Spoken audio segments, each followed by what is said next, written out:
Hello everyone, how's you? I hope you all are great and happy Diwali to all of you. आज हम discuss करेंगे estate का level 2 का paper 2022 का।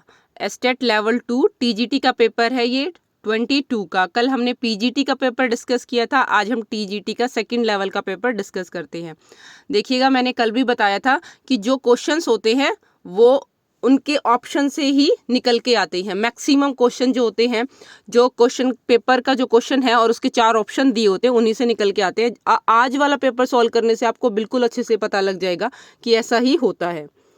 अभिप्रेरणा की आवश्यकता अनुक्रम सिद्धांत का प्रतिपादन किसने किया था? कल इस पे क्वेश्चन आया था कि अभिप्रेरणात्मक सिद्धांत जो है उसका सम्मान पाने का जो क्षेत्र है वो कहाँ पर है, वो कौन सी स्टेज के अंदर आता है या कौन से फील्ड से आता है, कौन से अप्रोच को करता है। आज क्वेश्चन आया है आवश्यकता अनुक्रम सिद्धांत दिया ही किसने है, प्रतिपादन किसने किया है? मैस्लो ने किया है। अगर जो यहाँ पे ही क्वेश्चन आ जाए कि ड्राइव रिडक्शन थ्योरी किसकी है, ड्राइव रिडक्शन थ्योरी किसकी है, वो हल्की है। एटकिंसन तथा शिफर ने मेमोरी का मॉडल दिया। किसका मेमोरी का? स्मृति का मॉडल दिया है। थॉमसन ने बुद्धि का सैम्पलिंग मॉडल दिया है। इसको याद करना बहुत आसान है। थॉमसन ने सैम्पलिंग मॉडल दिया है। निम्नलिखित में से कौन सा व्यक्तित्व आंकलन की प्रोजेक्टिव विधि नहीं है? कल भी ये क्वेश्चन सेम था, प्रोजेक्टिव विधि है। आज पूछा है कि कौन सी प्रोजेक्टिव विधि नहीं है। वर्ड एसोसिएशन टेस्ट, इससे एक क्वेश्चन ये पूछा जाएगा। यहाँ पे इसने प्रोजेक्टिव पूछ लिया। एसोसिएशन टेस्ट कौन सा है? तो इसका नाम से ही पता चल रहा है। सहचार्यता टेस्ट कौन सा? शब्द वाला जो है वो सहचार्यता प्रशिक्षण है। इसको दिया किसने था? 1879 ने गाल्टन ने तथा फ्राइड और युंग ने इसको भी प्रमोट किया था। 1904 तक 4 में इसको प्रमोट किया था या इसको रिवाइज कर दिया था। इसको सहचार्यता टेस्ट कहा जाता है। शब्द सहचार्यता टेस्ट किसने दिया था? गाल्टन ने दिया था 1879 में। अब बात आती है वाक्य पूर्ति या सेंटेंस कंप्लीशन टेस्ट किसका है? सेंटेंस कंप्लीशन टेस्ट है रोडे तथा हथवेड का है। और ये सेंटेंस कंप्लीशन टेस्ट के अंदर आएगा, वाक्य पूर्ति के अंदर आया था। और ये दोनों ही प्रोजेक्टिव है। वर्णन गति या अभिव्यंजित या प्रशिक्षण मतलब एक्सप्रेस करना, वो किसका टेस्ट है? मैकोवर ने दिया था 1949 के अंदर ये टेस्ट दिया है। ड्रो है, मैन ड्रो है, ट्री करके इसका है। इसके अंदर कुछ बनाना होता है। देखो, इनको प्रोजेक्टिव क्यों कहा जाता है? सबसे बड़ी बात होती है कि इनको प्रोजेक्टिव क्यों कहा जाता है। प्रोजेक्टिव ही क्या होता है? प्रोजेक्टिव टेस्ट ये होता है जब आपको नहीं पता होता कि आपके कौन से वाले डोमेन को, कौन से वाले पार्ट को, कौन से वाले लेवल को मापा जा रहा है, उसका मूल्यांकन किया जा रहा है, उसका असेसमेंट किया जा रहा है। वर्ड एसोसिएशन के अंदर क्या होता है? आपको एक वर्ड दिया जाता है पेड। आपको पेड से जो भी आपका एसोसिएशन होता है आप उसी का नाम लेते हो और फिर देखा जाता है कि आपका मेंटल लेवल या आपके अवचेतन मन में क्या चल रहा है। सेंटेंस कंप्लीशन टेस्ट में भी लिख दिया जाता है मैं क्या बनना चाहती थी, मैं ये बन गई। या कई बार सिर्फ यही लिखा होता है मैं, उसको आप कंप्लीट करिएगा। अब आता है वर्णन गति। इसके अंदर भी एक्सप्रेसिव कोई चित्र बना होता है, उसको देख के आपको एक्सप्रेस करना होता है या आपकी फीलिंग्स को। समाज मिति इसका प्रोजेक्टिव टेक्निक नहीं है। तो इस क्वेश्चन का आंसर क्या है? 4 सोशियोमेट्रिक टेस्ट। निम्नलिखित में से कौन सा एक बाह्य अभिप्रेरक नहीं है? कल आया था बाह्य अभिप्रेरक है रोहित वाला। रोहित प्रशंसा पाने के लिए, समाज में सम्मान पाने के लिए लोगों की हेल्प करता है, ये क्वेश्चन था। और आज क्वेश्चन आया है कि कौन सा बाह्य अभिप्रेरक नहीं है? ट्रॉफी के लिए खेलना, प्रतिस्पर्धा करना। बिल्कुल, ट्रॉफी के लिए खेलना क्या होता है? कंपटीशन करना। वो बिल्कुल बाह्य है क्योंकि वो चाहता है ट्रॉफी। वेतन के लिए नौकरी करना, वो भी बाहर से कोई एक्सटर्नल रिवार्ड चाह रहा है। आत्म संतुष्टि हेतु सेवा करना, अगर जो वो अपनी खुद की संतुष्टि के लिए सेवा करना है तो ये इंटरनल कारक है। क्या है? आंतरिक अभिप्रेरक है। तो इसका आंसर क्या होएगा? 3। एक खरीदने पर एक मुक्त पाना, ये भी रिवार्ड के लिए कर रहा है, तो ये भी बाह्य अभिप्रेरक है। तो इसमें इसका आंसर क्या होगा? 3। आत्म संतुष्टि के लिए समाज सेवा करना। क्वेश्चन नंबर 4, प्रासंगिक अंतर्बोध प्रशिक्षण किसके मापन हेतु प्रयोग में लाया जाता है? कल ये पूछा था कि ये दिया किसने था, आज पूछा है ये किस चीज़ को माप रहा है। तो सीधी सी बात है, ये हमारी पर्सनैलिटी का मापन करता है। किसका मापन करता है? पर्सनैलिटी का मापन करता है। टी मुर्रे तथा मॉर्गन ने 1935 में दिया था। इसकी एक और बात बता देती हूँ, कई आपने रोशाक का हमेशा पढ़ा होगा कि रोशाक के अंदर 10 कार्ड होते हैं, लेकिन इसके अंदर 31 कार्ड होते हैं। मेल फीमेल के लिए अलग अलग कार्ड होते हैं। इसके अंदर 31 में से मेल फीमेल के लिए अलग अलग लगा के जब भी किसी पे ये टेस्ट अप्लाई करना हो तो 10 कार्ड कॉमन होते हैं, और जो 10 कार्ड हैं वो मेल और फीमेल के अकॉर्डिंग इसके अंदर दिए जाते हैं, और एक कार्ड इसके अंदर ब्लैंक होता है जो दोनों को दिया जाता है। तो इसके अंदर कितने कार्ड होते हैं? 31 कार्ड होते हैं, और ये मुर्रे ने दिया था, 1935 में दिया था, और ये व्यक्तित्व को मापने के लिए है। और एक और बात कई बार पूछ लिया जाए, ये क्या है? प्रोजेक्टिव टेक्निक है। निम्नलिखित में से कौन सा कथन समायोजन के संदर्भ में सही नहीं है? सही नहीं है। यह असंतुलन उत्पन्न करता है। नहीं, समायोजन तो संतुलन उत्पन्न करता है, असंतुलन कैसे उत्पन्न करेगा? यह परिस्थिति की मांगों के अनुरूप जीवन के तरीके को बदलने के लिए प्रेरित करता है। बिल्कुल, जो एनवायरनमेंट डिमांड कर रहा है उसी के अकॉर्डिंग आपको अपना चेंज करना। इसका एक एग्जांपल बिल्कुल फिट बैठता है। कई बार ऐसा होता है कि कुछ लड़कियों की शादी उनके खुद के घर के एनवायरनमेंट से दूसरे एनवायरनमेंट में शादी हो जाती है उनकी। वहाँ पे उनको ये नहीं कहना चाहिए कि मेरे घर में ऐसा होता था, मैं यहाँ ऐसा क्यों करूँ। खुद को उनके अनुरूप ढाल लेना चाहिए, और थोड़ा उनको अपने अनुरूप ढलवा लेना चाहिए। तो जो इसका आंसर है, मे बी अब तक वो फर्स्ट ही है, लेकिन थर्ड पे देखते हैं। यह वातावरण की स्थितियों में वांछनीय परिवर्तन लाने की क्षमता देता है। बिल्कुल, यह वातावरण की स्थितियों में वांछनीय मतलब जैसा हम चाहते हैं उसको परिवर्तन करने की क्षमता देता है।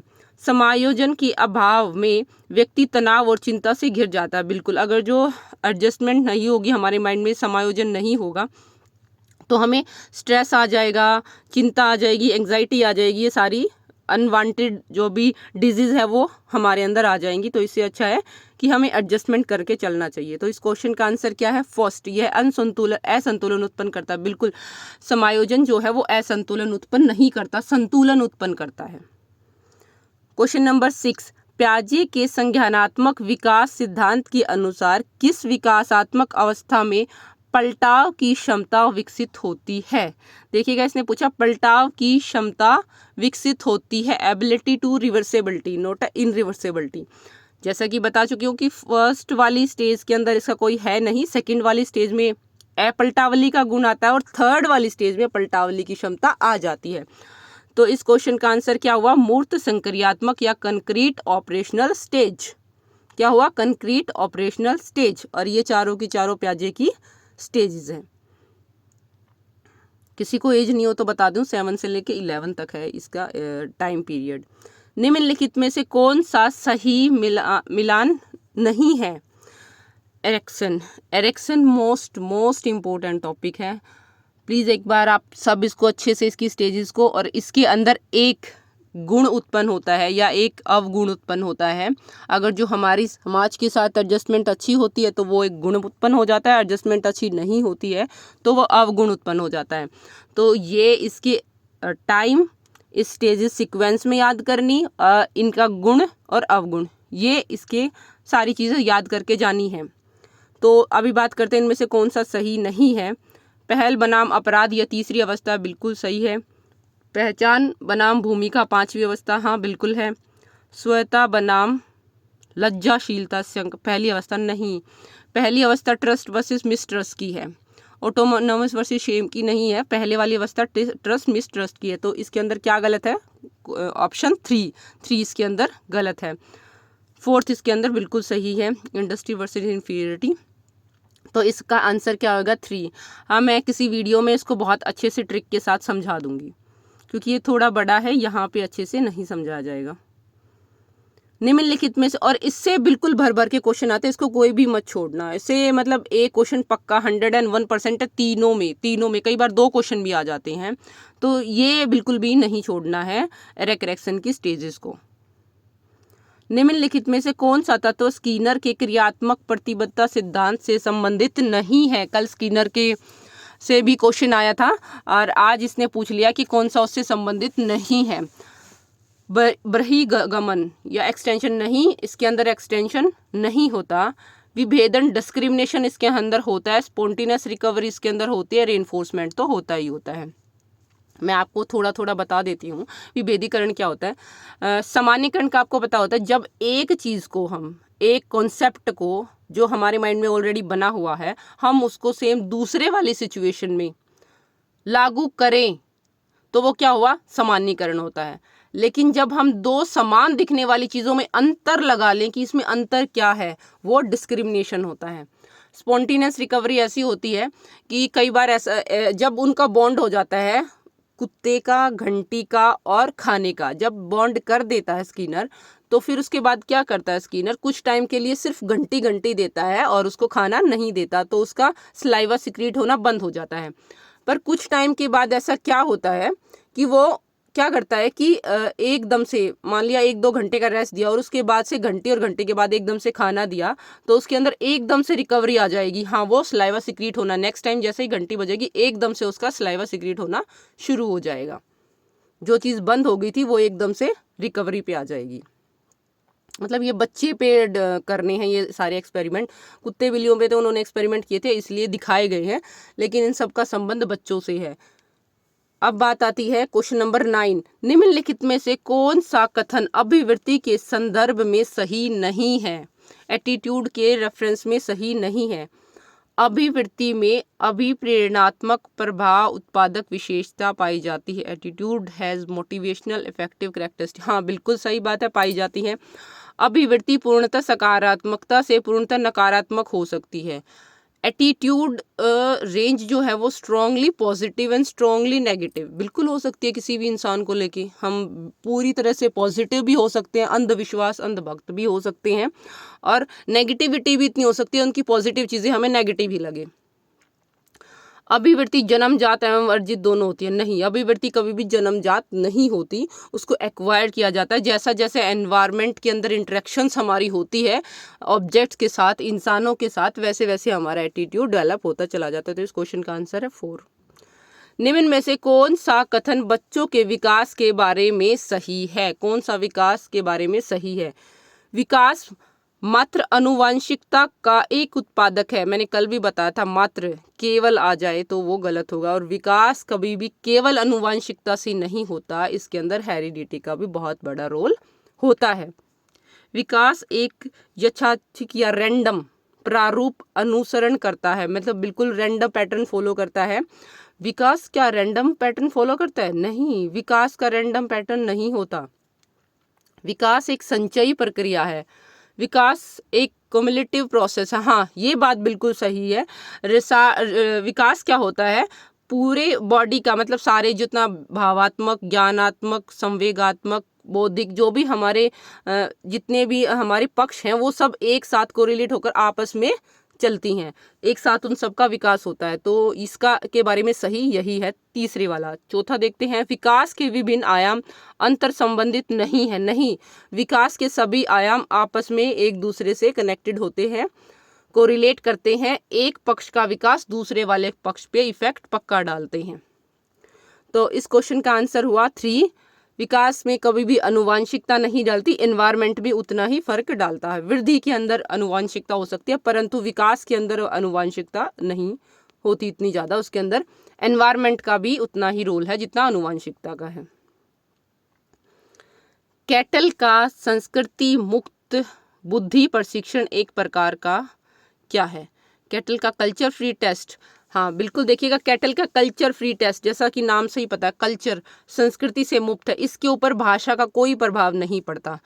जो इन्होंने टेस्ट दिया था, और सब टेस्ट क्या थे कि मान लिया इंग्लिश में बनाए गए थे, तो वो जिन लोगों को हिंदी आती है, इंग्लिश नहीं आती, तो वो उस टेस्ट को नहीं कर पाते थे। पर कैटल ने जो टेस्ट बनाया वो कल्चर फ्री टेस्ट है। कोई फर्क नहीं पड़ता हिंदी भाषा ही कर रहे हैं, कन्नड़, तमिल, तेलुगु, ये परफॉर्मेंस टाइप का टेस्ट है। उन्होंने कुछ ऐसे एक्टिविटीज़ दी जाती है जिससे कि हम मापते हैं कि उनके अंदर कौन कौन सी किस लेवल की बुद्धि है।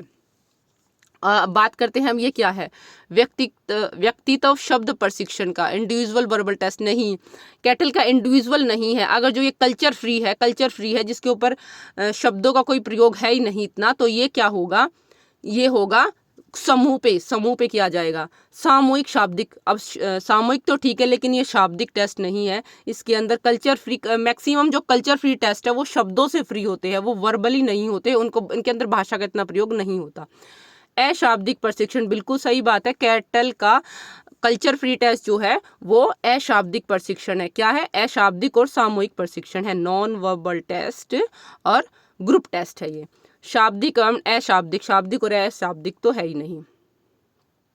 अब बात आती है निम्नलिखित में से कौन सी सृजनात्मकता की विशेषता नहीं है। कल भी ये क्वेश्चन आया था।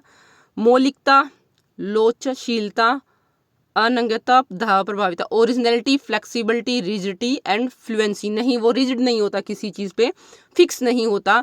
वो जो क्रिएटिविटी होती है उसके अंदर हमेशा धारा प्रभाविता चलती रहती है। तो इसके कौन से हैं, ओरिजिनलिटी होती है, फ्लेक्सिबिलिटी होती है, फ्लुएंसी होती है। तो जो इस क्वेश्चन का आंसर है वो 3 है।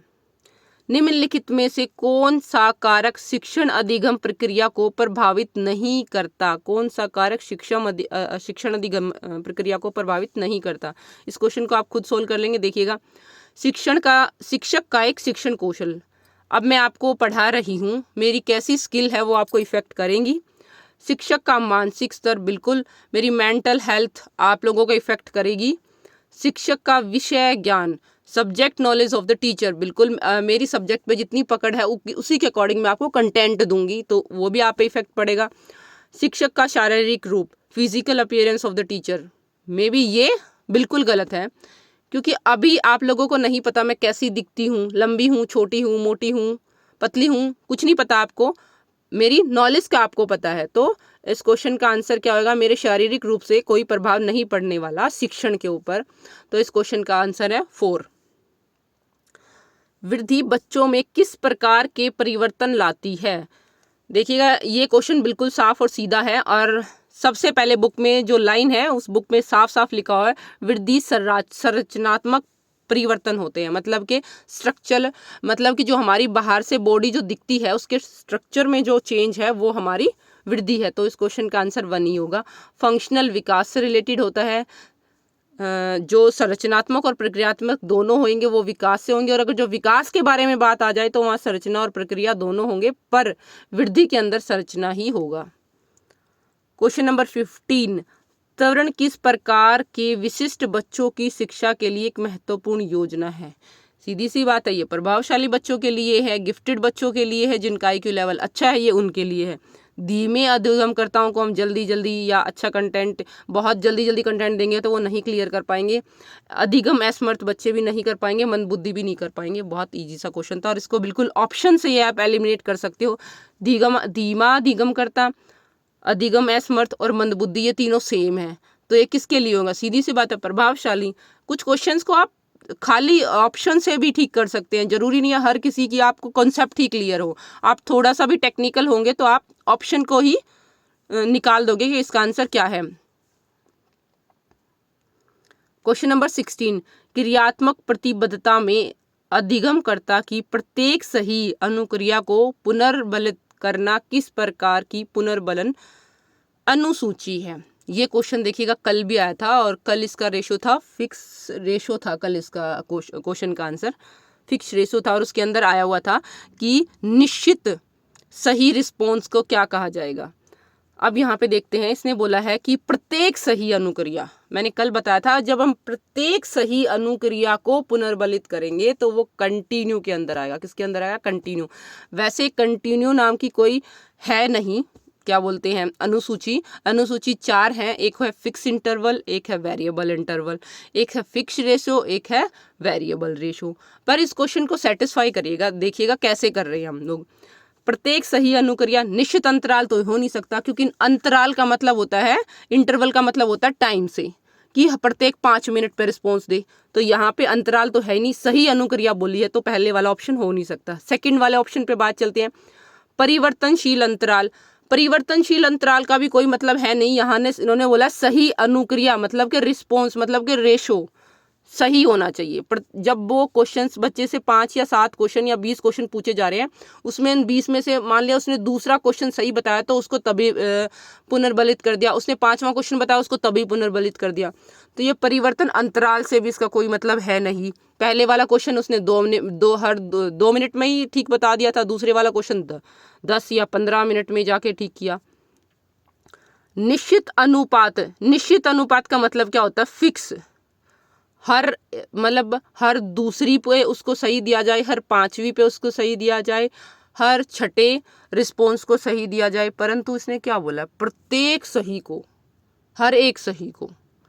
तो इसका जो आंसर है वो कंटिन्यूस रेनफोर्समेंट ही आना चाहिए या नहीं आना चाहिए। इस क्वेश्चन के बड़े वो हैं, मतलब अजीब से तरीके से किया गया है। इसमें जो इसका आंसर है वो होगा निश्चित अनुपात। तो हो नहीं सकता, निश्चित अनुपात में से 2 या 5 इसका कंटिन्यू ही होगा, क्योंकि उसको हर उसके बाद उसको दिया जा रहा है, हर उसके बाद दिया जा रहा है। हाँ, तो इसको फिक्स अनुपात कह सकते हैं, फिक्स रेशो कह सकते हैं। मतलब फिक्स है, जैसे ही वो सही रिस्पॉन्स करेगा वैसे ही उसको मिल जाएगा, जैसे ही वो सही करेगा उसको मिल जाएगा। वो हर एक सही कह रहा है तो वो हर एक सही पे भी मिलता है। हाँ, तो इसका जो आंसर होगा वो होगा 3। इसका आंसर क्या होगा? 3, निश्चित अनुपात। देखो, जो ऐसे ऐसे क्वेश्चन होते हैं ना, उनमें हमें अपना खुद का दिमाग लगाना पड़ता है। क्या लगाना पड़ता है? खुद का दिमाग लगाना पड़ता है। अब बात करते हैं क्वेश्चन नंबर 17 पे। तो जो ये क्वेश्चन है इसको आप समझ लीजिएगा। निश्चित अंतराल का मतलब होता है फिक्स इंटरवल, फिक्स टाइम, कि कितने टाइम के बाद उसको रेनफोर्समेंट देना है। परिवर्तन अंतराल का, परिवर्तनशील अंतराल का मतलब क्या होता है कि उसे कभी 5 मिनट के बाद दे दिया, कभी 10 मिनट के बाद दे दिया। निश्चित अनुपात का मतलब क्या होता है कि उसे 5 क्वेश्चन सही बताए तो उसको रेनफोर्समेंट दिया, उसको 6 क्वेश्चन सही बताए तो रिस्पॉन्स। तो इसके अंदर प्रत्येक सही अनुक्रिया है, तो प्रत्येक सही अनुक्रिया तो वो भी फिक्स ही है ना, कि बिल्कुल फिक्स कर रखा है कि जैसे ही वो सही आंसर देगा उसको दे दिया, जैसे ही वो सही आंसर देगा वो दे दिया। कंटिन्यूअस के अंदर क्या होएगा कि उसने सही किया हो या गलत किया उसको दे देना है, उसको दे देना है। तो इस क्वेश्चन का आंसर बिल्कुल सही बात है, निश्चित अनुपात ही होगा, फिक्स रेशो ही होगा। क्वेश्चन नंबर 17, विकास जो अनुदैर्घ्य अक्ष सिर से पैर की दिशा में आगे बढ़ता क्या कहलाता है? कल आया था इसका प्रॉक्सिमल डिस्टेंस से आंसर, आज आया स्फेलोकोल्डर, मतलब सर से लेके पैर, स्फेलोकोल्डर। अब बात आती है एक प्रकार का बुद्धि प्रशिक्षण जहां प्रश्न का कठिनाई स्तर की दृष्टि से समान होता है किंतु समय तत्व को अधिक महत्व दिया जाता है। समय तत्व, कल बोला था समय तत्व को गौण किया जाता है, आज बोला जा कि समय तत्व को अधिक महत्व दिया जाता है। सीधी सी बात है, गति प्रशिक्षण। अब बात आती है क्वेश्चन नंबर 17, निम्नलिखित में से कौन सा सी व्यक्तित्व आंकलन की व्यक्तिनिष्ठ विधि नहीं है? इनमें से कौन सी subjective method of personality assessment, subjective method नहीं है? देखिएगा, साक्षात्कार सब्जेक्टिव मेथड है, अवलोकन ऑब्जर्वेशन भी सब्जेक्टिव मेथड है, आत्मकथा भी सब्जेक्टिव मेथड। देखिएगा सब्जेक्टिव क्या होता है, अब आपके माइंड में आ गया सब्जेक्टिव मतलब किसी भी क्वेश्चन का आंसर देने के लिए मेरी खुद की मेंटलिटी भी उसके अंदर इंक्लूड होगी, मतलब मेरा खुद का माइंड जो सेट है वो भी इसके अंदर इंक्लूड। अभी आपसे क्वेश्चन पूछा जाता है कि सारे पेपर ना ऑब्जेक्टिव हो गए, बिल्कुल स्टिक हो गया, बिल्कुल सही हो गई हैं, क्योंकि उनके जो आंसर है वो बिल्कुल फिक्स है, और सब्जेक्टिव में जो आंसर होते हैं वो फिक्स नहीं होते। ऑब्जर्वेशन जो साक्षात्कार है, इंटरव्यू है, इंटरव्यू के अंदर फिक्स नहीं होता। इंटरव्यूअर जो होता है, सामने वाला जो आपका साक्षात्कार ले रहा है, उसका पर्सनल पॉइंट ऑफ व्यू भी इसके अंदर इंक्लूड हो जाता है। मान लिया मैंने किसी क्वेश्चन का आंसर क्या दिया, तो वो डिपेंड करता है कि उसकी सोच कहाँ तक है, वो उसको कैसे ले रहा है। अवलोकन के अंदर भी जो ऑब्जर्वेशन कर रहा है हमारी, उसके माइंड के अकॉर्डिंग ही वो हमें मार्क्स देगा। आत्मकथा भी, मैं अपनी आत्मकथा में कुछ भी लिख सकती हूँ। वर्ड एसोसिएशन इसका पार्ट नहीं है, वर्ड एसोसिएशन किसका इसका पार्ट नहीं है। शब्द सहचार्यता 1879 गाल्टन ने दिया था, और सेकंड फिर इसको रिवाइज किया था 904 के अंदर फ्राइड तथा युंग ने। अब बात आती है 20, मीनल बुद्धि में औसत सृजनात्मकता क्रिएटिविटी में निम्न एवं समायोजन में उच्च स्तरीय है, यह उदाहरण किसका है? देखिएगा, एक ही बंदे के बारे में बात हो रही है, दो बंदे के बारे में बात नहीं हो रही है, एक मीनल के बारे में बात हो रही है कि मीनल का इंटेलिजेंसी लेवल जो है और उसका क्रिएटिविटी लेवल है और उसकी एडजस्टमेंट लेवल है वो कैसी कैसी है। उसका इंटेलिजेंसी लेवल एवरेज है, उसका क्रिएटिविटी लेवल बिल्कुल ही लो है, पर उसकी जो एडजस्टमेंट पावर है वो बहुत ही अच्छी है। तो ये किसका उदाहरण है? इंटर में दो लोगों के बीच में माना जाता है। इंट्रा, बिल्कुल सही बात है, ये इंट्रा, ये मीनल खुद के बारे में ही हो रहा है, उसका एक ही पर्सन के बारे में होता है, ये इंट्रा पर्सनल है। इंट्रा इंडिविजुअल डिफरेंसेस है, ऑब्जर्वेशनल डिफरेंसेस नहीं है, अपेक्षित भिन्नताएं भी नहीं है। इस क्वेश्चन का आंसर क्या है? 2। देखिएगा, एक बिल्कुल इसी ना बुद्धि पे एक क्वेश्चन और आता है, इंटेलिजेंसी और इंटरपर्सनल इंटेलिजेंसी। तो जो इंटर और इंटरपर्सनल जो है इनको भी थोड़ा ध्यान से, इंटर क्या होता है? जब हमें खुद का होता है, एक ही व्यक्ति का खुद से ही कंपैरिजन हो रहा है। इंट्रा जब दो अलग अलग लोगों या अलग अलग वस्तुओं के बीच में चलता है। क्वेश्चन नंबर 21, ब्रूनर ने बालकों के संज्ञानात्मक विकास हेतु किस प्रकार के पाठ्यक्रम के अनुगमन का सुझाव दिया है? मतलब उसने किसको फॉलो करने के लिए बोला है, वो कौन सा होएगा? सीधी सी बात है, उसने सर्पिला या स्पाइरल की बात की है कि सारे जो मतलब सब्जेक्ट है वो आपस में इंटर रिलेटेड और एक दूसरे से कनेक्ट करते हुए चलने चाहिए। क्वेश्चन नंबर 22, विकास के सामाजिक सांस्कृतिक सिद्धांत को किसने विकसित किया है? ये क्वेश्चन तो बहुत आसान है, मे बी ये सबको आता होगा। इसमें कई बार बच्चे कोहलबर्ग और वाइगोट्स्की में हो जाते हैं। बस इसको याद रखने की एक ही टेक्निक है, कोहलबर्ग ने हमें कहानियाँ सुनाई थी। क्या सुनाई थी? कहानियाँ सुनाई थी। और कहानियाँ सुनाई थी तो उन्होंने मॉरल डेवलपमेंट पे काम किया था। इस पे काम किया था मॉरल डेवलपमेंट ने। और सामाजिक सांस्कृतिक सिद्धांत का विकास किसने किया था? सामाजिक सांस्कृतिक विकास किया था वाइगोट्स्की ने। एरिक्सन की लाइफ स्पैन थ्योरी है जो अभी मैं बता रही थी, जिसकी आज तेजी से कोहलबर्ग ने मोरलता का सिद्धांत दिया था। ब्रोन फ्रेन ब्रुनर का सिद्धांत जो है वो परिस्थितिक सिद्धांत है, जिसके अंदर माइक्रो मिनी मेसो तंत्र दिए गए हैं। वह मनोरचना क्या कहलाती है जिसके द्वारा बालक अपने स्वयं के अहम को किसी अन्य व्यक्ति के अनुरूप परिवर्तित करने का प्रयास करता है? देखिएगा, वो स्वयं के अहम को, मतलब वो खुद नहीं है, वो अपने आप की आइडेंटिटी किसी और के साथ कोरिलेट कर रहा है। किसके साथ कर रहा है? किसी और के साथ। बोलता है कि मेरे पापा पुलिस में है, मेरी बहन ऑफिसर लगी हुई है, मेरे भाई फलान डॉक्टर है। तो वो अपनी आइडेंटिटी नहीं, अपनी आइडेंटिटी किसी और के साथ कोरिलेट करके बता रहा है। तो वो कौन सा है? बिल्कुल साफ ऊपर ही दिखा हुआ है, तदात्मीकरण या आइडेंटिफिकेशन, जो वो अपने खुद की आइडेंटिटी को किसी दूसरे के साथ जोड़ रहा है। एक बार फिर से देख लीजिएगा, वह मनोरचना क्या कहलाती है जिसके द्वारा बालक अपने स्वयं के अहम को, मतलब खुद की ईगो को, किसी अन्य व्यक्ति के अनुरूप परिवर्तित करने का प्रयास करता है। जो ये रैशनलाइजेशन है, युक्तिकरण है, इसके अंदर वो युक्तियाँ लगाता है। सब्लिमेशन मतलब अपनी जो फेलियर है उसको युक्ति के थ्रू नहीं, ऐसा मैं क्या करूँ, पेपर गलत था, इस टाइप की युक्तियाँ लगा के। और सब्लिमेशन में भी ऐसा ही होता है, प्रोजेक्शन में भी दूसरे के ऊपर डाल देता है चीज़ों को। ये सब इन्हीं के पार्ट है। समायोजन की डिफेंस मैकेनिज्म टेक्निक है, ये कल भी क्वेश्चन आया था डिफेंस मैकेनिज्म टेक्निक से। कल इसका जो आंसर था वो डिस्प्लेसमेंट था।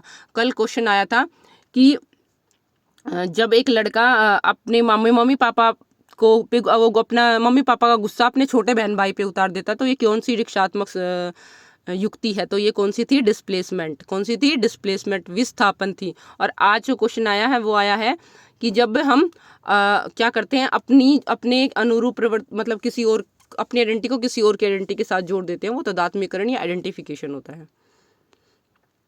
क्वेश्चन नंबर 24, निम्नलिखित में से कौन सा घटक गिलफर्ड के बुद्धि संरचना मॉडल का अंश नहीं है? बुद्धि संरचना मॉडल का अंश नहीं है। ए जो है इसके अंदर आता है संक्रिया आता है, संज्ञान नहीं आता, विषय वस्तु आता है, उत्पादन आता है।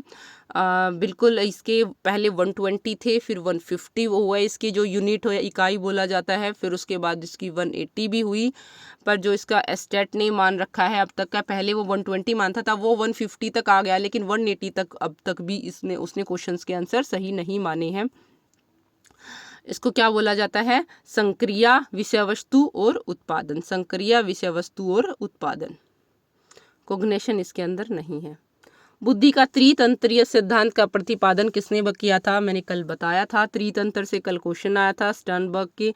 कल इसका मैंने जिसकी शॉर्ट ट्रिक बताई थी एसीपी बताया था ना, जिसकी शॉर्ट ट्रिक एनालिटिक, ACC से मतलब क्रिएटिव, P से मतलब प्रैक्टिकल, जिसका आंसर था थ्योरेटिकल उसका पार्ट नहीं है। तो सेम वही क्वेश्चन आया कि वो जो त्रितंत्र सिद्धांत है वो दिया किसने? वो गिलफर्ड ने दे रखा। किसने दे रखा है? गिलफर्ड ने दे रखा है। अब बात आती है ब्रोन फ्रेनब्रेनर के जीव परिस्थितिक मॉडल सिद्धांत में परिवार एवं विद्यालय किस परिवारणीय तंत्र का उदाहरण है? किस परिवारणीय मतलब एनवायरमेंट का तंत्र का उदाहरण है? कल भी मैंने बताया था, इनको हिंदी में नहीं याद करना है, इनको इंग्लिश में ही याद करना है, क्योंकि वो एज इट इज़ इसको, ये माइक्रो का पार्ट है। किसका पार्ट है? माइक्रो का पार्ट है। सबसे छोटे वाला लेवल जो होता है ये उसका पार्ट होता है, जो उसके अंदर उसके परिवार और विद्यालय आता है। इस थ्योरी को एक बार ऐसे ही नहीं ये अच्छे से क्लियर होगी, इसको एक बार छोटे से नोट में करा दूंगी मैं। निम्नलिखित में से कौन सा युग्म सही नहीं है? इनमें से कौन सा सही नहीं है? प्याजे, बिल्कुल प्याजे ने कोग्निटिव डेवलपमेंट थ्योरी दे रखी है। बेंड्यूरा का सोशल अधिगम या सामाजिक अधिगम सिद्धांत, सोशल लर्निंग थ्योरी बेंड्यूरा की है। एरिक्सन का साइको सोशल डेवलपमेंट, मनोसामाजिक विकास का सिद्धांत, जो पीछे उसकी 8 स्टेजेस है, वो यही सिद्धांत है। वायगोट्स्की, देखिएगा ये कर दिया, वायगोट्स्की ने किसका सिद्धांत दिया था? इसी क्वेश्चन के, इसी पेपर के अंदर पहले क्वेश्चन है वायगोट्स्की पे, क्वेश्चन नंबर शायद 22 है, शायद अभी 1 मिनट में देख के बता देती हूँ। 22 है, हाँ 22 है, जिसके अंदर सामाजिक सांस्कृतिक सिद्धांत किसने विकसित किया था? ये वायगोट्स्की है। और यहाँ पे देखिएगा दूसरा क्वेश्चन, सेम ऐसा ही दूसरा क्वेश्चन, सॉरी, वायगोट्स्की का कौन सा सिद्धांत है? तो नैतिक विकास का सिद्धांत। इसमें ये क्वेश्चन गलत है। सामाजिक सांस्कृतिक सिद्धांत किसका है? वायगोट्स्की का। और नैतिक विकास का सिद्धांत किसका है? कोलबर्ग का। किसका है? कोलबर्ग का। और नैतिक विकास का सिद्धांत जीन प्याजे का भी है, क्योंकि फर्स्ट जो नैतिक विकास का सिद्धांत का जो स्टार्ट किया था या दिया था सबसे पहले, वो प्याजे ने दिया था, पर कोलबर्ग का फेमस हुआ था। अब बात आती है 28, निम्नलिखित में से कौन सी एक समायोजित व्यक्ति की विशेषता नहीं है? विशेषता नहीं है। अपनी क्षमताओं एवं सीमाओं के बारे में जागरूकता। हर एक व्यक्ति को अपनी क्षमता और के बारे में जागरूक होना चाहिए कि मैं कितना काम कर सकता हूँ। स्वयं एवं दूसरों का सम्मान करना, खुद का सम्मान करना भी उतना जरूरी है। दूसरों का सम्मान करना है कि वो नहीं होती कि भाई हाँ दूसरों का सम्मान करना चाहिए, लेकिन खुद का सम्मान भी करना चाहिए। अपना आत्म सम्मान गिरा के दूसरों का सम्मान करना कोई अच्छी बात है नहीं, क्योंकि उससे फिर क्या होता है, समायोजन नहीं होएगा। व्यक्ति के अंदर से वो बिल्कुल हिल जाएगा, उसको आत्मग्लानि की भावना आ जाएगी कि तो कुछ भी नहीं करता। एक इंसान का स्टेट फंडा होना चाहिए, इंसान कुछ भी करे कैसा भी करे, उसे खुद की नज़रों में नहीं गिरना चाहिए। जिस दिन वो खुद की नज़रों में गिर जाएगा उस दिन उसका समायोजन जो है हिल जाएगा। तो इंसान को इतना और ऐसा काम करना चाहिए कि लगे कि हाँ मैं संतुष्ट हूँ, मैंने सही किया, सामने वाले को जो रिस्पॉन्स देना है देने दो। 29, मानसिक स्वास्थ्य संपूर्ण व्यक्तित्व का पूर्ण एवं सामंजस्यपूर्ण कार्य है।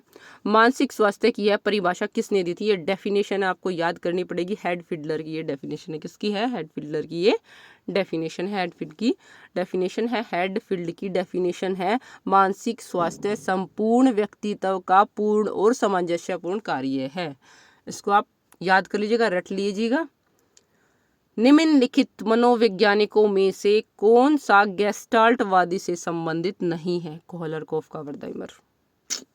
बिल्कुल इजी क्वेश्चन था। कोहलरकॉफ का और वर्दाइमर। क्रैशमर जो है वो पर्सनैलिटी का है। क्रैशमर क्या है? पर्सनैलिटी का। उसने पर्सनैलिटी के टाइप्स दे रखे क्रैशमर ने, पर ये जो है जो एथलेटिक और एस्थेटिक वाले पार्ट है वो क्रैशमर ने दे रखे हैं। कोहलरकॉफ का, वर्दाइमर, ये तीनों किसके हैं? गेस्टाल्टवादी साइकोलॉजिस्ट है। कौन सी है? गेस्टाल्टवादी साइकोलॉजिस्ट है।